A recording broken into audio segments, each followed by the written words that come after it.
আসসালামু আলাইকুম এভরিওয়ান। তো আজ যাচ্ছি বাপের বাড়ি। তো এই যে একদম রেডি হয়ে গেছি, আর একটা সুতির চুড়িদার পরেছি। আমি তো পুরোপুরি রেডি হয়ে গেছি। তো চলুন এখন ব্যাগটা গুছিয়ে নিই। তো এই যে সকালের দিকে যাচ্ছি, আবার বিকালের দিকে চলে আসব। তাই বেশি কিছু নিলাম না। তো চার্জার টুকটাক যেগুলো আজকের মতো লাগবে সেগুলোই নিলাম।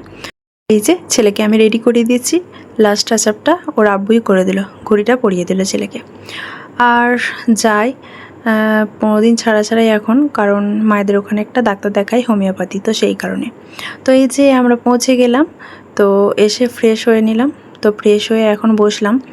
তো মা এখানে মাজা আর মিষ্টি দিয়েছে। তো এখন সকলে মিলে আমরা মাজা আর মিষ্টিটা খেয়ে নিলাম। সকলে মিলে বলতে আমি, আমার ছেলে আর আমার হাজব্যান্ড। তো তারপরে এই যে দুপুরে লাঞ্চটা করে নিলাম, কারণ বিকালের দিকে আবার ডাক্তার দেখাতে যাব। তো এই যে লাঞ্চ কমপ্লিট করে এখন যাচ্ছি ডাক্তার দেখাতে। তো চলে এসেছি। তো আমাদের বেল বেজে গেছে ডাক্তার দেখানোর। তো ডাক্তার দেখিয়ে এই যে এখন আমরা ওষুধটা নিয়ে নিচ্ছি। আর ছেলে এখানে ওর আব্বুর কোলে বসে আছে।